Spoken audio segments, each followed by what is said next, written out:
नमस्कार। Take Sanju YouTube channel पर आप लोगों का स्वागत है। आज मैं स्टैंड बाई कैंडिडेट्स के मन में एक सर्कुलर को लेकर जो संदेह उत्पन्न हो रहे थे उसे दूर करने का भरसक प्रयास करूंगा। मित्रों, एक सर्कुलर ऑफिस मेमोरेंडम के रूप में जारी किया गया और ये मिनिस्ट्री ऑफ फाइनेंस यानी वित्त विभाग की ओर से जारी किया गया था 4 सितंबर 2020 को। इस मेमोरेंडम का जो उद्देश्य है वो एक्स्ट्रा खर्च को एक्स्ट्रा जो इन्वेस्ट होते हैं, इकोनॉमी पर जो इफ़ेक्ट पड़ता है इंडियन इकोनॉमी पे, उसको कम करने का है। इस मेमोरेंडम का उद्देश्य फाइनेंस को मजबूत करने का है, यानी भारत की जो आर्थिक स्थिति है, आर्थिक हालात हैं, उसे सही करने का है, उसे मजबूत करने का है।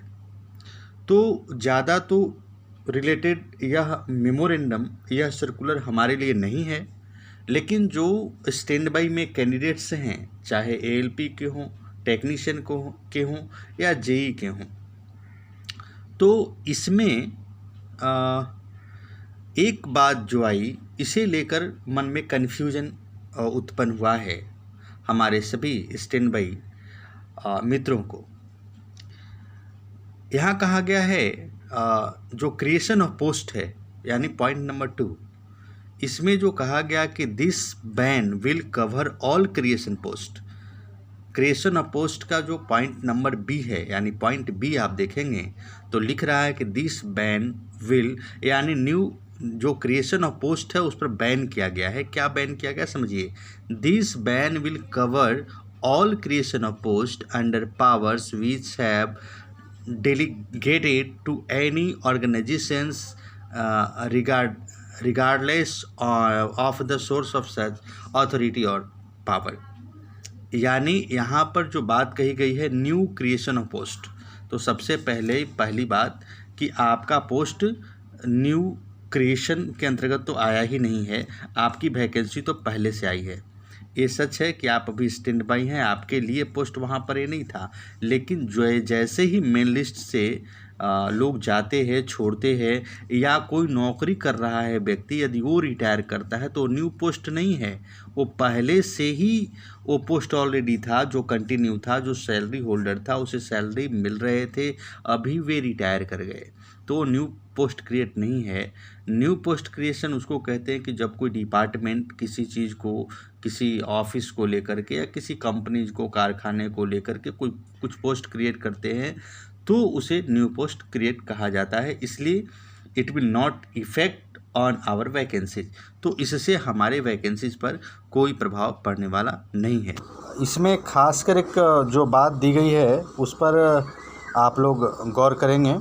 मैंने पॉइंट बी एक्सप्लेन किया। पॉइंट सी जो है वो कह रहा है कि if any post have been created after 1 July 2020, यानी 1 जुलाई 2020 के बाद जो भी पोस्ट क्रिएट होता है, यानी जो भी वैकेंसी क्रिएट होती है अंडर डेलीगेटेड पावर्स और authority without approval of department और expenditure and have not yet been filled, किसी भी डिपार्टमेंट के द्वारा बिना अप्रूवल के, ठीक है, have not eight be filled, और अभी तक वह पोस्ट भरे नहीं गए हैं, यानी 1 जुलाई के बाद जो भी पोस्ट क्रिएट होते हैं जिन्हें अभी तक किसी भर्ती के द्वारा भरा नहीं गया है, then such post shall not be field.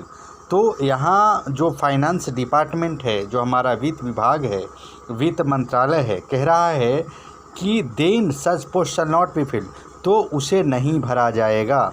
If it is deemed absolutely essential to fill them, यदि उन वैकेंसीज को, उस पद को भरना अति आवश्यक है, तब क्या करना होगा, essential to fill them, proposal may be sent to approval of Department of Expenditure।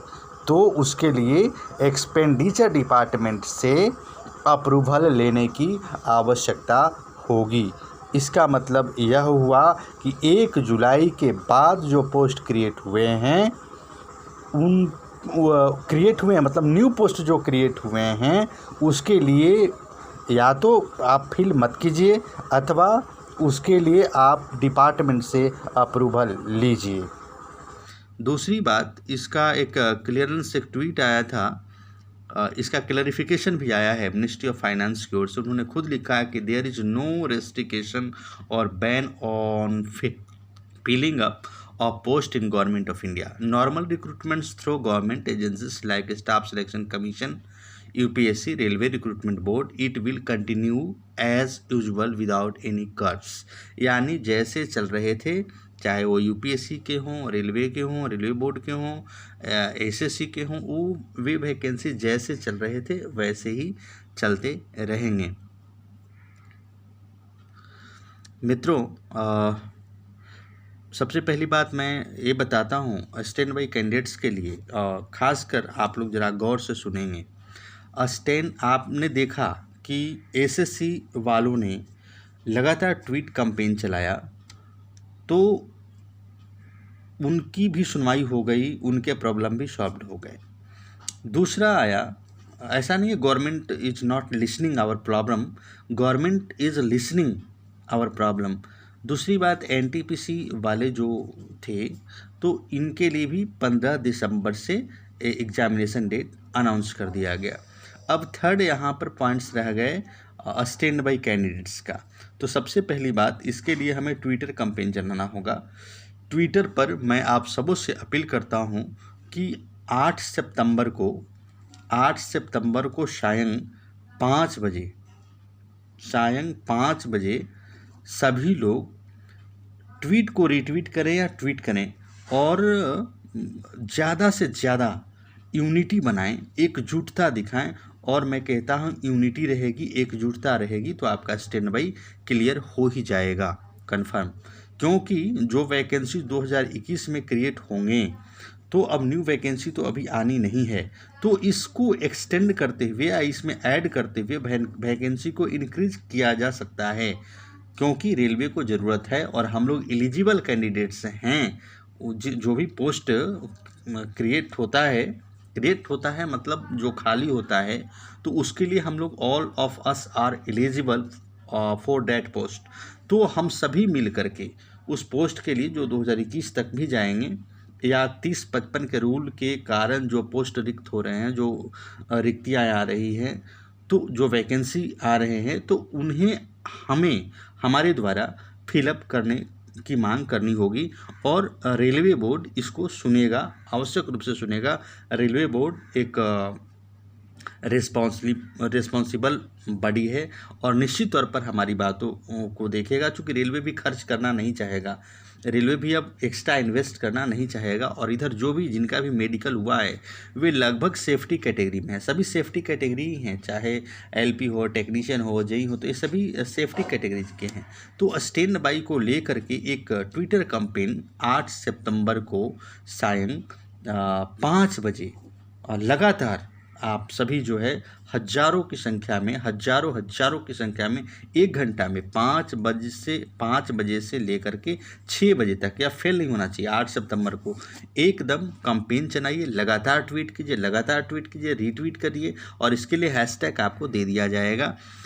हमारे साथ जुड़ने के लिए टेक संजू चैनल को सब्सक्राइब कीजिए ताकि एक यूनियन बनी रहे, एक यूनिटी बना रहे। Unity is strength.